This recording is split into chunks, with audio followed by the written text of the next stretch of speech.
Boa noite, pessoal! Mais uma live da nossa sequência de lives, três lives para o esquenta do STF Weekend, que será 19 e 20 de março, como avaliar e corrigir com qualidade.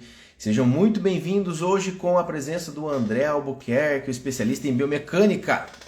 Então, já queria começar pedindo para vocês, clica aí no coraçãozinho, ajuda a impulsionar a live, clica no aviãozinho, chama os amigos para participar. E hoje, então, a gente vai falar sobre biomecânica aplicada à avaliação. Então, como que a gente pode utilizar a biomecânica, como que entender biomecânica, os conceitos biomecânicos vão ajudar na hora de avaliar. E como avaliar também é importante, ok? Então, enquanto a gente aguarda aqui o André chegar, vou falar para vocês sobre esse evento, sobre esse curso, 19 e 20 de março, 2 dias e mais bônus, mais aulas presenciais. Então você ganha um certificado de 30 horas, tá com um preço incrível, R$ 497. E ainda nós temos a participação de 4 convidados. Thiago Rocha, fisioterapeuta do Curitiba Futebol Clube, falando sobre avaliação do movimento. O próprio André Albuquerque vai falar sobre a biomecânica aplicada à avaliação.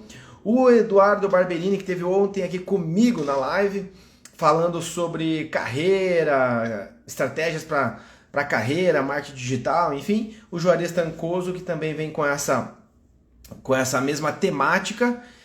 E no final a gente faz um bate-papo aí também falando sobre carreira. Então vai ser muito legal, sábado, domingo, 19 e 20 de março. Fala André! André tá na área, seja muito bem-vindo. Só esperar o André pedir para participar aqui. E aí a gente já começa o nosso bate-papo. Pri, seja bem-vinda. Jefferson, seja bem-vindo. Ever, Raquel, Poterico. Fazia tempo que eu não te vi, hein, Poterico? Luan, Renata, Kati, Grokowski, Diller, Mando, Fernanda. Sejam todos muito bem-vindos. Muito bem, pessoal. Aguardar o André solicitar aqui e entrar para a gente fazer então esse bate-papo sobre avaliação. O André é um profissional de educação física, especialista em biomecânica, tem muita coisa para agregar, para trazer para a gente, tanto para os profissionais de educação física, obviamente, mas eu digo isso também para os físios, né? Que falta um pouco aí de biomecânica para os físios, né? Então a gente vai ter muita coisa legal para agregar aqui com a gente. Fala, André! Fala, Bruno! Como Tudo é que bem, você tá? cara? Como é que você tá? Tudo certo, você? Tudo certo também. Só tô conectando meu telefone aqui para ele ficar aí. Tá rodinho. Maravilha. Primeiro, enquanto Vamos. você vai ajustando aí, André, queria te agradecer pela participação, por aceitar fazer essa live aqui comigo, aceitar estar lá no evento também, 19 e 20 de março, nosso curso, né? Vai dar Com certeza. uma palavrinha. SPF. STF Weekend, como avaliar e corrigir com qualidade. Perfeitamente. Vamos estar lá juntos. Será um prazer estar conversando lá com os profissionais. Aqui em Curitiba, né? Um evento aqui em Curitiba. Estou muito feliz por isso. E é um prazer estar recebendo esse teu convite, Bruno. Obrigado pelo convite mesmo. Obrigado tanto pela live quanto pelo convite para estar junto com você no evento. Pô, eu que agradeço a parceria de sempre. André, para começar, cara, se apresenta, fala um pouco do teu trabalho, um pouco o que você faz, a área que você estuda, e aí a gente já entra na parte mais específica aí, falando da biomecânica aplicada às avaliações, né? Claro, vamos lá. Hoje a gente vai falar então de biomecânica aplicada a mais avaliação.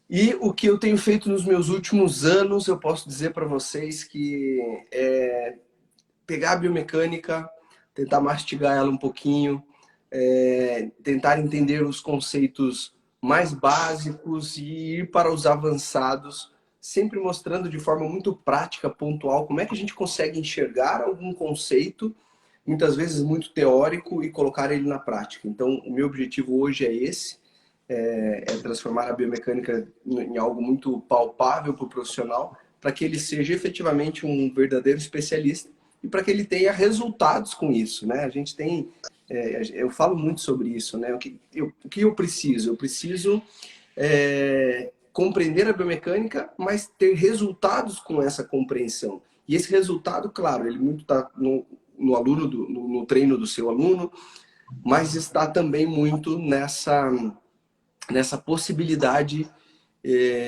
de você se destacar, de você ganhar mais, de você valorizar a sua hora-aula, enfim, de fazer tudo isso. Todo esse resultado é fundamental, no meu ponto de vista, até com conhecimento com biomecânica, né? A biomecânica ela é uma parte, mas que o foco é esse, como eu falei agora.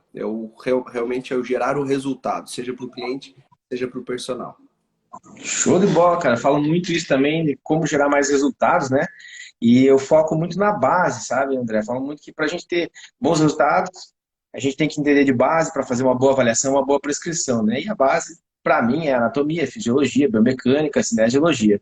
E a grande dificuldade que eu vejo é o pessoal entender esses conceitos na prática, que é isso que você falou que você está fazendo, né?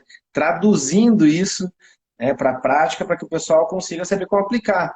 Porque se vir com seno, cosseno, e não sei o quê, isso também é importante para o especialista que vai lá fazer pesquisa e tal. Agora a gente tem que traduzir para o pessoal que está ali na academia, que está na clínica atendendo os pacientes.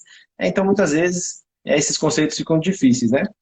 Então, para começar, André, se você puder já falar um pouco, né, sobre como que a gente pode utilizar a biomecânica. Eu sei que tem vários pontos, mas se você quiser falar de uma forma geral e depois a gente vai pegando pontos específicos, como que a gente pode pegar a biomecânica, o que você ensina, o que a gente aprende também na faculdade, e trazer isso para melhorar as nossas avaliações, já que a gente quer trazer para a prática e trazer mais resultados para os profissionais que estão aqui nos assistindo, melhorar as nossas avaliações para eu ter mais dados específicos para eu ir direto ao ponto e já tratar ou criar um programa de exercício sendo mais eficaz, que vai ter resultado mais rápido e, obviamente, o cliente vai ficar mais feliz, né?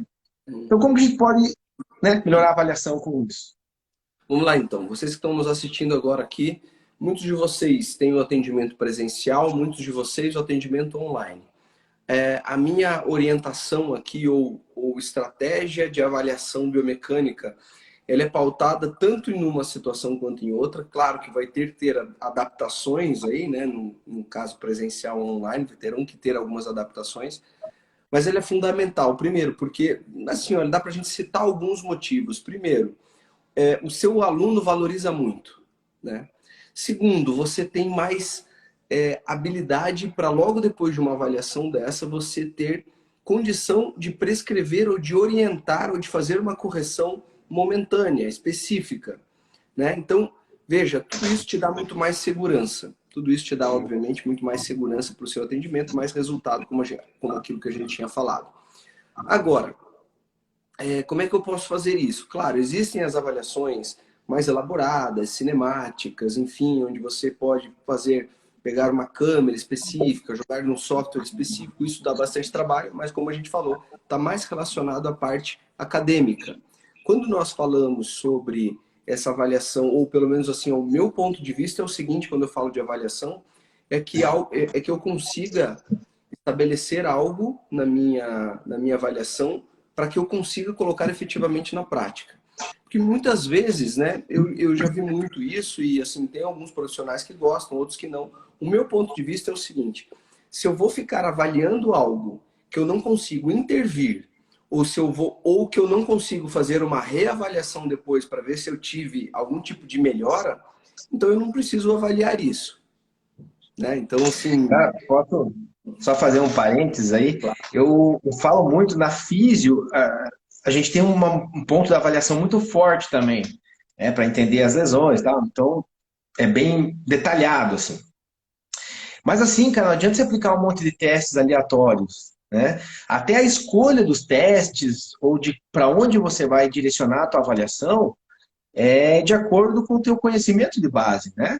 Então, assim, se você conhece as lesões, né? Se você não conhece uma lesão, você não sabe que ela existe, você nem vai pensar, né? Não tem como você saber que o paciente tem aquela lesão ou que seu aluno tem aquela lesão, se você nem sabe que existe. Então, eu já falo, tenha o conhecimento de uma gama de lesões, né? Vai ser interessante. E aí você entender mecanismo de lesão, o que, que pode causar, e aí você tem que entender as interações articulares, a parte biomecânica, para você saber a escolha dos testes. Porque senão você chega lá com 30 páginas de avaliação e você não tem a menor ideia do que fazer com aquilo, que é o que você acabou de falar, né? Então, às vezes, acaba sendo meio inútil, né? Perder de tempo. Com certeza, não, meio inútil não, acaba sendo completamente inútil. É isso que a gente está falando. Cara, o que que você está avaliando? Como é que você consegue intervir logo no próximo treino, no treino imediato? Ou será que pode existir uma melhora de um ponto ou de outro? Então, assim, se isso não está encaixando, se isso não está alinhado, realmente, na minha opinião, tá fora. Né? Eu excluo esse tipo de avaliação. Então, são várias avaliações, né? E a gente começa, né? Como você mesmo falou, avaliações que tem na fisioterapia, na medicina. Eu utilizo algumas avaliações, até inclusive de livros da medicina, né? Como o exame físico em ortopedia. Então, alguns testes que nos dá a capacidade de falar, cara, se eu faço esse, os dois dão positivo, no caso aqui gera algum tipo de desconforto no meu cliente no treino de hoje. Então, eu suspeito que pode estar acontecendo algo na articulação dele. Então, nesse caso, eu vou evitar fazer o mecanismo, esse ou esse mecanismo. Então, veja, de cara eu já consigo alterar alguma coisa, de cara eu consigo prescrever outros exercícios, não é verdade? Eu consigo sugerir outros exercícios. Então, aí para mim isso é fantástico. Tipo, você já está em outro nível. Sim, é. É, porque quando você falou dos testes ali, esse conhecimento por parte do personal, eu acho que, cara, um grande diferencial, né? Que eu vejo que você traz muito isso também. É um grande diferencial porque eles acabam não tendo muito isso na graduação, né? E o que você falou aí que é muito importante também, cara, é que o fisioterapeuta, ele acaba aprendendo na faculdade os testes, mas aprende os testes de forma isolada. E ele sai para a prática achando que um teste vai dizer se é positivo ou negativo, se o cara tem ou não tem lesão.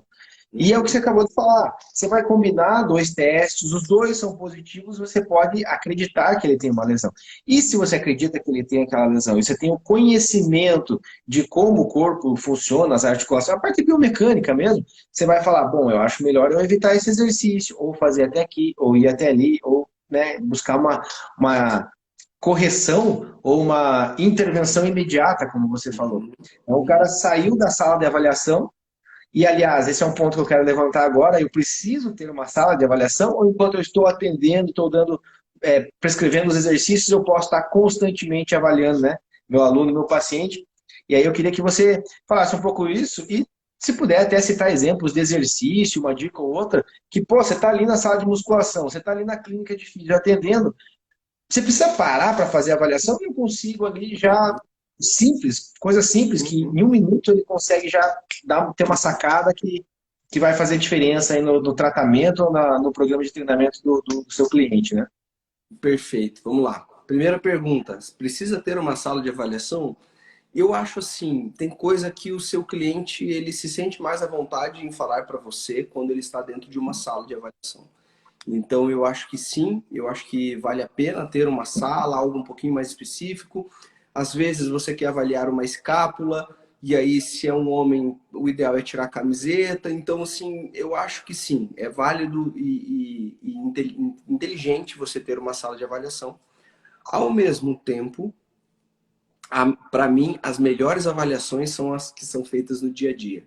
São as que são feitas ali. Eu prescrevo um exercício, eu avalio na hora, eu corrijo na hora, eu vou entendendo o que está acontecendo. Eu posso fazer até um teste na hora, posso fazer um teste articular, identifico e continuo aplicando. Então, vou corrigindo e reaplicando então a partir desse conceito, né?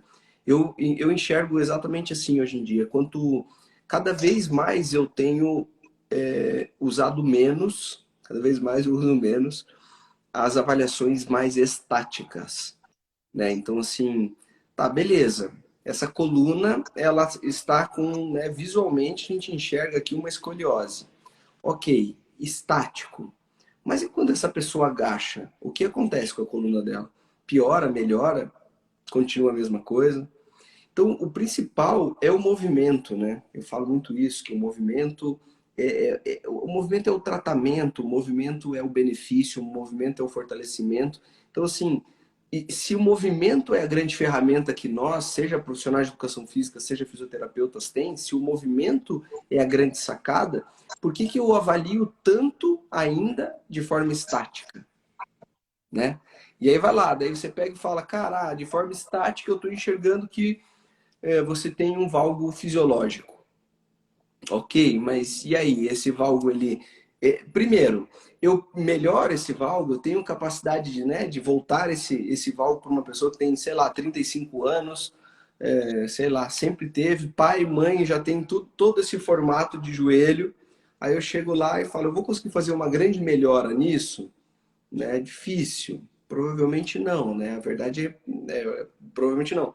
Mas é ok, mas por isso eu ignoro essa questão? Não, eu não ignoro essa questão. Eu preciso identificar se no movimento eu pioro que aí sim, aí eu começo a identificar, cara, tá, mas no movimento o joelho faz mais valgo, né? Que daí é no movimento dinâmico. Então, se ele faz o valgo dinâmico, aí, entendi. Então agora eu consigo fazer algo por esse cliente. Então veja que no movimento, muitas vezes, você encontra alguns, Sim. alguma, algum ponto a se corrigir. Mas no estático você não enxerga muito isso. Então, como eu estou falando, eu tenho eliminado cada vez mais o estático e aplicado mais avaliações nos movimentos. Por isso que eu acho que no dia a dia, a melhor estratégia é no movimento, é no dia a dia. Você está fazendo uma barra fixa, uma puxada, você, já que muitas vezes, né, não é conveniente tirar uma camiseta do seu cliente, mas você põe a mão nas escápulas dele e tenta entender o movimento, se de repente uma escápula não está, né, fazendo um movimento muito fora da outra, para você identificar se não está existindo aí uma discinese escapular, enfim, aí já fica um dos exemplos que você me pediu, Bruno. Como é que eu faço isso no Uhum. meu dia a dia? Cara, teu aluno faz puxada, se não faz, ele deveria fazer, né? Uma puxada alta, relaxar os ombros, trazer nessa direção. Se você coloca as mãos, como é que fica essas escápulas, né? Elas estão se movimentando adequadamente ou não? E ali, a partir disso, você já com a sua própria mão, você começa a mandar comandos. Olha, eu quero mais para cá, força assim, afasta o ombro da sua orelha. E aí você vai dando comandos para corrigir já imediatamente. Eu acho essa a melhor estratégia, até porque estaticamente essa escápula ela pode estar linda, maravilhosa. Você olha para as costas, uma foto parada, ela tá ok, mas no movimento ela se mostra uma escápula, sei lá, biomecanicamente ali com algum desajuste, vamos colocar assim, né? Com algum Uma desajuste disfunção. no dia a dia, exatamente, com alguma disfunção. Perfeito. E aí é nesse momento que a gente tem as melhores possibilidades de correção. Perfeito. Cara, show de bola, show de bola. Eu falei na live de segunda-feira sobre avaliação postural, a estática, né? Então, assim, muita gente já excluiu ela. Eu acho interessante a gente realizar uma avaliação postural estática, mas vista lateral, dos dois lados, de preferência, anterior, posterior, rapidinho ali, cara, e você vai se desvendar, vai descobrir alguns desvios. Aí você vai para a dinâmica, ou avaliação do movimento, para aí sim você confirmar alguma outra coisa mais, vamos dizer assim, uma disfunção mais aparente que vai influenciar no movimento. Porque muitas das questões estáticas podem ser estruturais e se você tentar corrigir, pode piorar, né? Você vai tirar o indivíduo da questão fisiológica, anatômica dele ali, e você. Então, essa coisa de querer todo mundo tá retinho, parece que tá andando com o livro em cima da cabeça, que, né, seria um monte de robô, não é assim, cada um tem a sua individualidade, né? E aí, no dinâmico, a gente começa a observar as disfunções, e aí a gente já começa a procurar estratégias corretivas. Eu observo uma disfunção lá no dinâmico, eu já vi que ele tinha também mais, por exemplo, a escápula alada no estático, aí eu vou testar músculos e aí, cara, daí bateu. Então eu consigo aquela postura estática que talvez já estava incomodando ele esteticamente, tá? Eu vou correlacionando tudo. É claro que isso a gente tem que tentar ser o mais breve possível para não ficar uma avaliação de 2 horas, né? Uhum. E depois para que seja mais específico possível. Cara, você deu um exemplo aqui, e eu vou entrar nessa polêmica, que polêmica o pessoal sempre gosta, legal, né?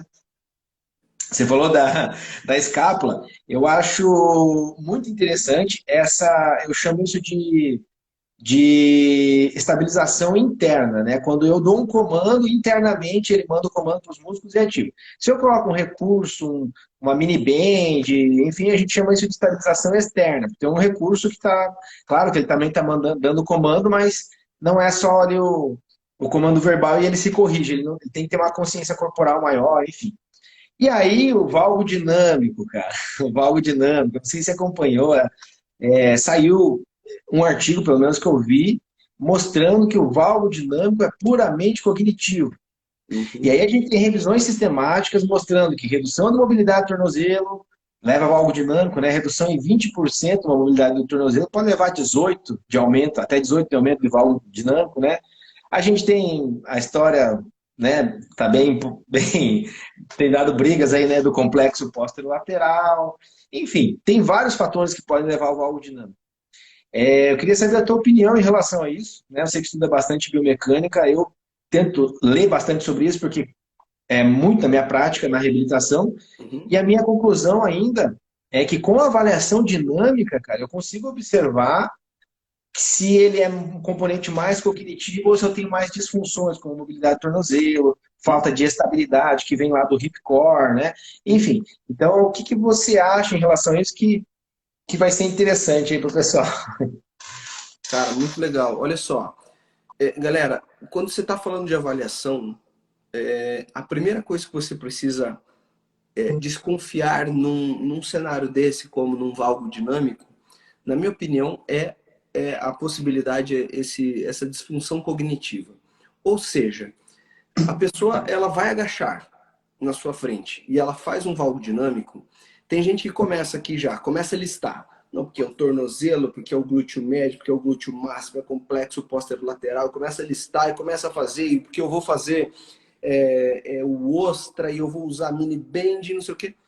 Cara, a primeira coisa, o primeiro passo é, você já perguntou, você já orientou essa pessoa, já falou para ela assim, olha só, eu não quero que o seu joelho vá para dentro, eu quero que ele fique aqui para fora, empurra ele nas minhas mãos, ou empurra eles para fora, imagina que seus pés estão rodando, enfim, dá qualquer comando aqui também para ele, para que ele tenha essa possibilidade, entenda que o que você quer é o joelho para fora. É a primeira coisa.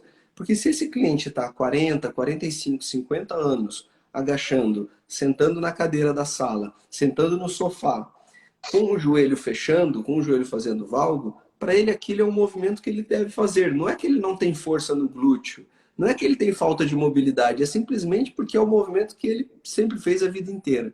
Então, assim, ó, ponto um, eu concordo pensando nessa questão, eu não falaria que é puramente, não, aí é você chicotear a biomecânica, não é puramente cognitivo, mas ele é, na sua maior parte, no meu ponto de vista, sim. Você não tem consciência do movimento, você não tem consciência nenhuma daquele movimento, e você simplesmente faz porque é como você faz há 30, 40 anos. Visto isso, solicitado essa melhora cognitiva, como a gente está falando, aí sim você vai buscar uma questão mais aí, articular, fisiológica. Será que esse tornozelo, porque sim, é óbvio que se o seu tornozelo ele se articula e ele não ultrapassa, né, a sua mobilidade é restrita, uma das possibilidades é o seu pé, né, digamos que esse é o meu pé esquerdo, é o seu pé ir para fora e o seu joelho ir para dentro, para você buscar essa maior amplitude para esse agachamento. Então é uma possibilidade? É uma possibilidade. A falta de força em glúteo médio, máximo, principalmente, eu diria, porque quando você está mais baixo, é principalmente o glúteo máximo que faz essa rotação externa, seria um grande responsável também. Também, mas veja que eu sempre utilizo isso num segundo momento. Senão a gente começa a fazer aquela listinha de problemas e, na verdade, a única coisa que eu preciso é colocar muitas vezes essa pessoa de frente para o espelho e falar assim, olha, agacha com os seus joelhos alinhados, indo na direção, assim, levemente na direção das pontas dos pés. Se ele consegue fazer isso, eu excluo todos os outros problemas e falo, beleza, a única coisa que estava faltando era um comando verbal. Show de bola. E isso, pessoal, assim, não significa que também você vai excluir o exercício de fortalecimento, né? De abdução, ostra, seja lá o que for. Eu Você adoro tem, todos eles, mas quando pois há é, Claro, quando há essa grande necessidade ou né, essa possibilidade. Eu acho complexo aqui essa parte, né, realmente, como a gente tinha falado ali, glúteo médio, glúteo máximo, fantástico. Ela te dá vida, né? Essa região, ela sustenta a sua coluna, sustenta seu joelho. Eu falo isso, glúteo forte, coluna estável, joelho saudável. Então, 100%. Precisa usar também, né? Mas é só esse cuidado aí, como eu falei aqui, cuidado para você não falar, nossa, agora começar a listar os problemas e simplesmente não orientar, né, o seu aluno em relação a isso. Só para deixar É, claro. então, não, show de bola. E eu puxei esse assunto por causa da sugestão que você deu lá nas escápulas. Cara, que isso é muito legal. Na físio a gente trabalha com mobilização, vai fazer exercícios, por exemplo, de elevação lateral, abdução. Você faz o acompanhamento ali com o toque mesmo, né? Para ver se gera esses estímulos que a gente chama lá de estabilização interna. E, e assim, outro ponto importante, já buscando um pouco da fisiologia, que tá, a biomecânica também ensina muito isso. Se for pegar lá o Susan Hall, fala sobre as funções musculares, né? Então nós temos lá o agonista, antagonista, sinergista, estabilizador, neutralizador. Então muitas vezes a gente fala, vou colocar uma mini band ali, cara, para fortalecer. Na verdade, tipo, você até vai fortalecer se a pessoa não faz nada, mas para ganhar, se você quer desenvolver força mesmo, só com a carga, a gente vê artigos que os exercícios isolados, né, você vai desenvolver mais força e tal. O que você quer naquele momento? Você quer melhorar a coordenação intermuscular, né? Na verdade, você quer dar um estímulo para que ele ative aquela musculatura, que seja milissegundos antes, para ele realizar o movimento de agachamento com o joelho mais alinhado. Ah, mas beleza, no caso dele, eu estava fazendo a avaliação, eu fui dando os toques, ele foi corrigindo, cara, eu vi que é mais cognitivo o negócio. Então, eu também posso utilizar essa estratégia como um input para desenvolvimento do seu sistema neurológico, uma plasticidade, vamos dizer assim, né? Para que ele comece a corrigir o movimento. Mas não é que eu estou usando esse recurso para fortalecer porque a musculatura está fraca. Não sei se você concorda comigo, André, mas é mais um input pensando na questão de melhorar a coordenação, o cara ter a consciência do movimento e por aí vai. Para não esquecer também, né? Com Não esquecer que certeza, o joelho vai entrar, né? com certeza, porque até porque normalmente essa mini band, ela não é uma mini band tão intensa, né? Então, assim, a não ser que a pessoa esteja realmente no início do treinamento, seja uma pessoa muito debilitada, uma mini band dessa, ok, pode gerar ali um estímulo interessante para o fortalecimento, até de repente, até para uma hipertrofia, dependendo do nível, né, do fortalecimento da pessoa e do nível da mini band, das repetições, enfim, né?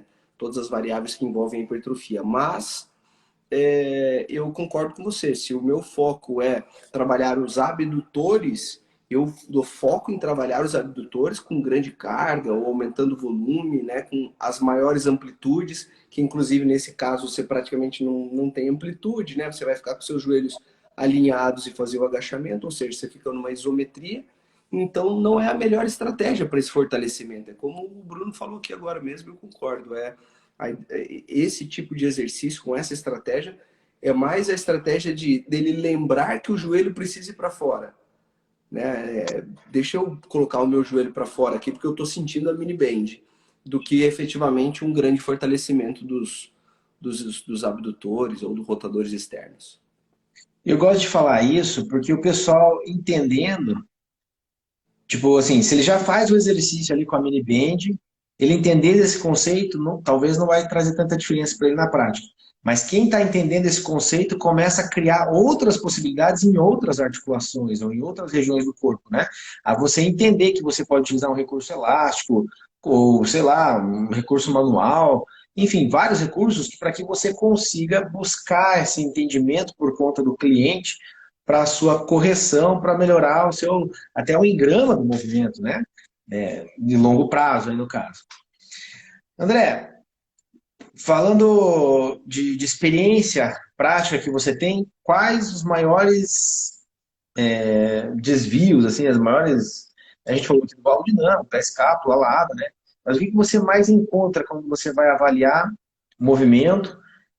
Não sei se você usa também algum software, um aplicativo, e o que você mais encontra de disfunção, fora essas que a gente já citou, para citar aqui para o pessoal, para eles ficarem também ligados. Ó, pô, o professor André já tem uma experiência, atendeu muita gente e tal, o Bruno ali comentou também, então eu vou ficar ligado nesse ponto aqui que eles falaram lá na live, né?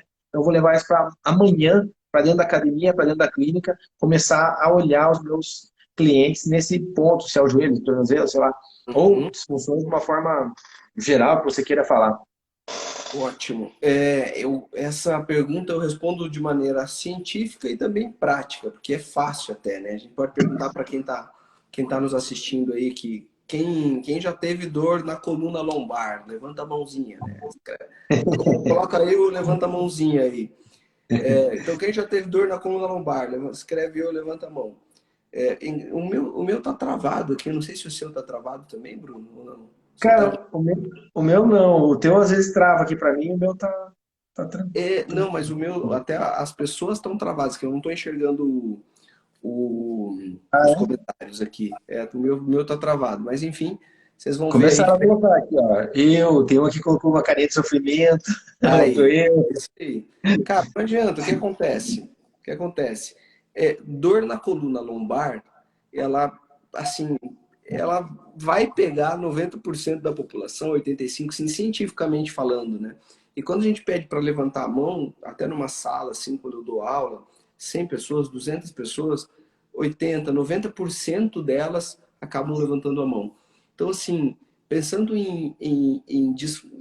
não só no desconforto em si, mas nas patologias na lombar e nas disfunções ou até adaptações que os clientes precisam fazer devido a essa dor lombar, eu vou dizer que esse é o cenário mais comum no meu ponto de vista. O segundo cenário seria o cenário do joelho, em que o joelho ele dói. Então, assim, se a gente for ver, logo depois de coluna lombar, na minha opinião, é joelho e ombro, cientificamente e no que eu pego também. Então, vários tipos de problemas, né? O problema mais comum no joelho é a dor anterior no joelho, e aí entender um pouco como é que eu aumento esse desconforto ou diminuo. E no ombro, a síndrome do impacto, né? A síndrome do impacto no ombro, tendinite do supraespinhoso. Então, essas patologias acabam gerando compensações, disfunções, né? Ajustes mecânicos, e isso, por exemplo, um próprio valgo, ou um movimento inadequado do ombro ao fazer um movimento de abdução. Então a pessoa normalmente aí ela já começa com o trapézio superior hiperativo para pegar alguma coisa no alto. E aí você começa a perceber que a escápula já não está funcionando tão bem, o serrátil anterior já não está funcionando tão bem, devido a essas complicações, como eu falei. No caso da coluna, a mesma coisa, a pessoa não se movimenta muito bem, faz um movimento de pegar algo pesado no solo, que é o movimento do terra, deadlift, né? Em má postura e não percebe isso. Então, todos esses ajustes, no meu ponto de vista, sim. Então, para deixar bem pontual aqui para todo mundo: coluna lombar, joelho e coluna lombar, joelho e ombro. Se E você ombro. domina essas três articulações, o básico dessas três articulações, você está voando na frente. Tem cliente de sobra, seja para o fisioterapeuta, seja para o profissional de educação física.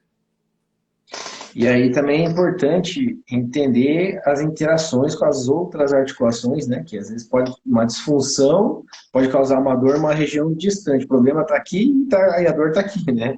Então a gente Uhum. fala muito isso na física também, que nem sempre a dor é o problema, o local da dor é o problema, né? Tem um colega que ele fala que quem grita é a vítima, não é o assassino. Ele usa essa frase, que é interessante para a gente avaliar, tentar investigar melhor o que está acontecendo, né? André, você falou ali, cara, da, das dores lombares, né? Pô, 80, 85% da população, uma coisa assim. E a gente vê que grande parte dessas dores aí são de causa desconhecida, né? Dor lombar crônica é de causa desconhecida. Uhum. E aí, cara, a gente tenta investigar, né, o que está acontecendo. A gente acredita que há uma sobrecarga mecânica também pelo tempo que a gente fica, o posicionamento que a gente fica hoje no dia a dia e tal.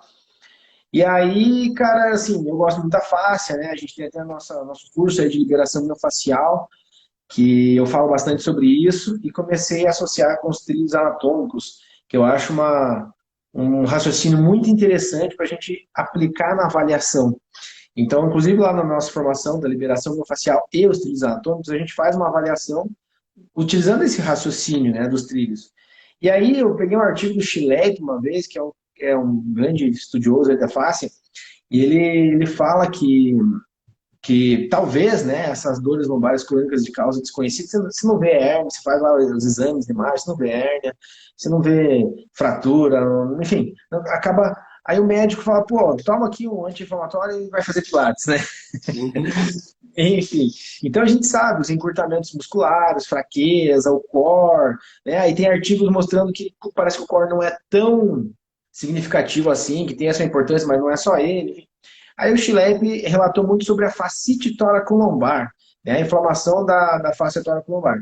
E aí, claro, que o tensionamento dessa região, por conta do tensionamento, o tensionamento dessa face, por conta do tensionamento da região, da postura, acaba gerando uma rigidez, né, e um processo inflamatório ali. Enfim, eu trabalho muito assim, né, busco muito essa abordagem, buscando as correções das disfunções, de encurtamentos, fraqueza, ativação do core, tudo, mas eu penso muito também nessa conexão miofacial, eu busco essa avaliação biomecânica, vamos dizer assim, pensando nos trilhos anatômicos. Eu não sei se você gosta dessa área, se você estuda um pouco assim, sobre os trilhos, fáscia, enfim, e queria que daí você desse uma palavra de como você faz ou como você ensina, né, em relação a esse ponto também. Eu gosto bastante. Tem um livro, né, Thomas Myers, né, falando sobre trilhos anatômicos.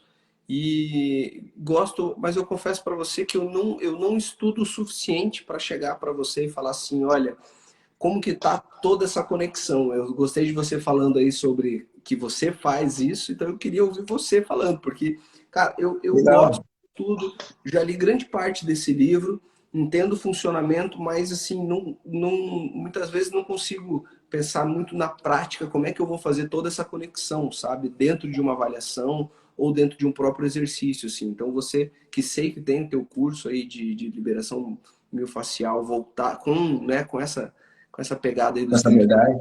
é, o que que você Ah, tem visto? é assim, ó, eu tento pegar e fazer o mais simples possível, né?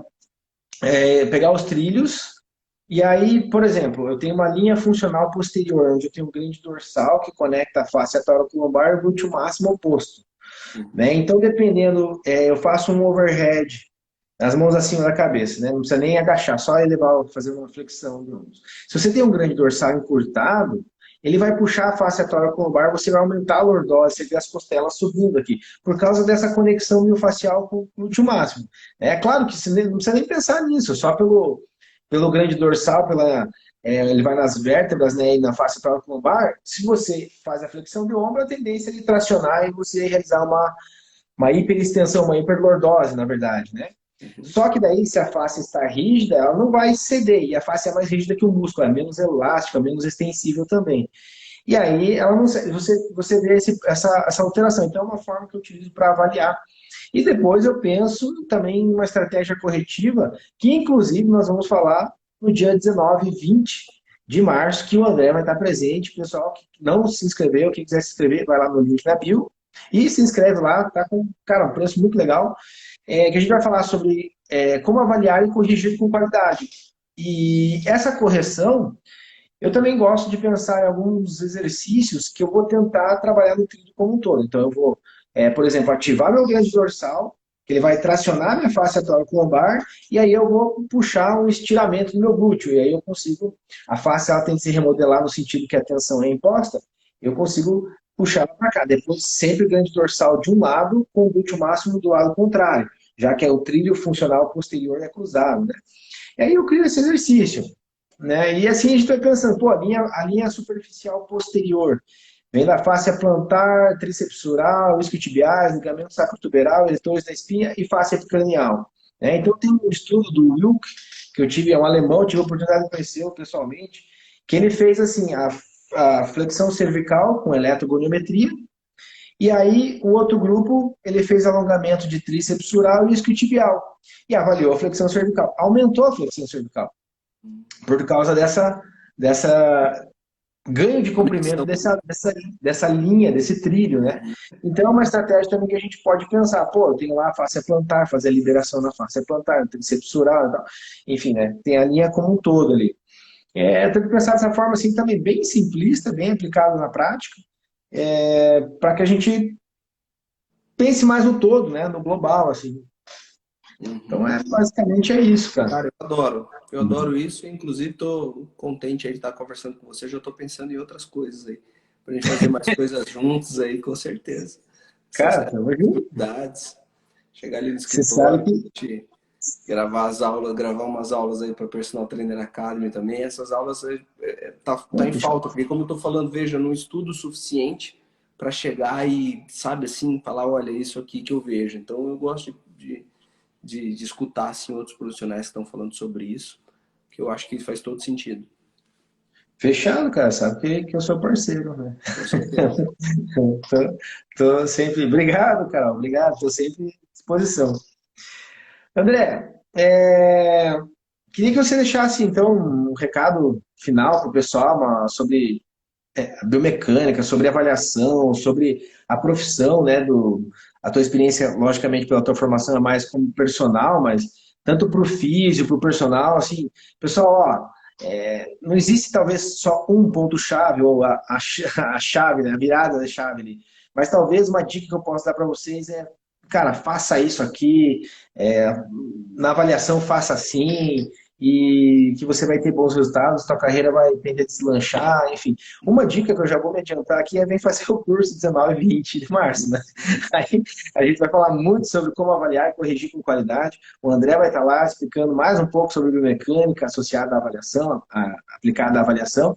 Então, quem tiver interesse, vai lá no link na bio, se inscreve lá e espero vocês dia 19 e 20 de março. Então, André, se puder, as palavras finais. Com certeza. Cara, bom, primeiro também quero fazer esse convite, 19 e 20 aqui em Curitiba. Eles que quiserem estar aqui presente também, de outras cidades, de outros estados, sejam muito bem-vindos aqui. Vamos estar com grandes amigos. É bom estar próximo de amigos e amigos competentes, onde a gente vai poder discutir sobre várias questões biomecânicas interessantes. E sobre a sua pergunta sobre essa questão de como é que a gente consegue colocar essa avaliação biomecânica na prática, né? Basicamente isso que você perguntou, e eu vejo exatamente dessa maneira, né? Veja que a nossa conversa hoje, a gente foi falando de vários pontos, de várias questões da biomecânica, mas a gente enxergou o ser humano principalmente como um todo, né? Quando você está fazendo uma avaliação biomecânica, muitas vezes a gente pensa assim, cara, eu vou olhar só para esse joelho dele aqui e vou entender o mecanismo e que, sei lá, que a cartilagem patelar ela está desgastada e quando eu gero uma contração do quadríceps gera maior compressão patelofemoral, enfim. Aí você fica só olhando para aquilo e você não está olhando exatamente como nós tínhamos falado agora há pouco. O fato desse seu aluno muitas vezes subir um degrau, ele mora em sobrado e ele sobe os degraus do sobrado dele com uma postura inadequada. E você fica tentando brigar ali de fortalecer quadríceps, fortalecer posteriores, fortalecer glúteos de uma maneira geral, glúteo máximo, médio, mínimo, piriforme, enfim, você fica nessa briga e você mal está olhando para o seu aluno, né? Então, as avaliações biomecânicas, elas cada vez mais, a tecnologia por trás das avaliações biomecânicas, ela cada vez mais ela está associada a esse cenário. É um cenário em que você enxerga o indivíduo como um todo. Você não fica mais assim, cara, deixa eu olhar para a sua protusão discal né, L4, L5, que é isso aí que está te dando dor. Cara, muitas vezes não é isso que está te dando dor. Muitas vezes são várias outras questões que estão sendo influenciadas e que pode estar ali respingando naquilo ali por uma postura inadequada, um movimento que ele faz no dia a dia, enfim. E se você não enxerga esse cenário anterior, você não vai conseguir nunca realmente entregar resultado. Porque o que o teu cliente quer é resultado. E aí ele tem uma dor cervical, se você vai ficar olhando só para a cervical e não vai olhar para como é que ele está no computador o dia inteiro, você não vai conseguir melhorar essa dor cervical, entenda isso. Né? Então, o conhecimento biomecânico, os melhores profissionais, aqueles que estão dominando e aplicando avaliação, eles estão a cada dia mais saindo desse olhar muito focado no problema, na protusão, no ombro, na bursa, e tá olhando para esse indivíduo como um todo. Que aí você consegue uma avaliação muito mais completa e entrega resultado para o seu cliente. Cara, show de bola, cara. Obrigado, André. Porque assim, eu falo muito isso. E eu acho que cada vez a gente tem que se unir mais e falar mais isso pro pessoal, porque eu vejo muito. é, assim, eu dou aula na graduação e essa dificuldade da graduação de físio, né? Essa dificuldade de passar isso para os alunos, de ser passado, né? Não só eu como professor, em todas as graduações que a gente vê de físio no país, e o aluno sai, também não estou criticando os alunos aqui, tá, alunos? Mas você sai com aquela visão de, cara, ele está com dor no joelho, então eu vou fazer um TENS, vou fazer ali um ultrassom, sei lá, né, gelo, gelo nem faz, né, gelo na clínica, mas enfim, e assim, fica focando ali no joelho, cara, né, e muitas vezes a gente pode trabalhar com outras, existem talvez outras causas para aquela dor no joelho, né? Existe essa questão global que você falou e existe ainda outras questões relacionadas à própria dor, né, cara, da questão psicossomática, isso tem tanta coisa, né? Então não dá para a gente ficar focando só no local ali. André, queria te agradecer mais uma vez por disponibilizar teu tempo para estar aqui, cara, na parceria, passando um pouco dos seus conhecimentos aí, pessoal. Obrigado mais uma vez. E, claro, né, agradecer muito pela presença daí pela participação no evento lá, do nosso curso, 19 e 20 de março. 19 e 20 de março. E quem quiser, né, pessoal, tá lá no meu link na bio. É como avaliar e corrigir com qualidade. Sábado, domingo, o dia todo. E ainda vai ter mais uns bônus lá, né, online. Então, o curso está com preço muito bom, muito acessível. E a ideia é tentar trazer essa parte aí de avaliação e correção para o pessoal. Beleza, André? Obrigado mais uma vez. Eu que agradeço, 19 e 20 estaremos juntos aí, já está chegando. Obrigado mais uma vez, Bruno. Espero fazer um evento lá à altura, né? Espero que a minha palestra Com seja à certeza, altura do seu evento lá no dia 19 e 20. com certeza vai ser. Com certeza, fechado. Valeu, Valeu, André. Um grande obrigado, abraço. valeu, tchau, até mais. Até mais. Valeu, pessoal. Obrigado pela presença. Então, só relembrando aqui, 19 e 20 de março, o evento Como Avaliar e Corrigir com Qualidade. Quem quiser, ainda temos vagas. Clica lá no link da bio, nos vemos lá. Queria agradecer a presença de todos. Não deixe de aplicar os conhecimentos que a gente falou aqui. Avaliação dinâmica, biomecânica aplicada no seu dia a dia, nas avaliações. E dúvidas, podem me mandar no direct, dúvidas sobre o evento. Nos vemos segunda-feira que vem com mais uma aula às 8h30 aqui no meu Instagram. Um grande abraço. Tchau!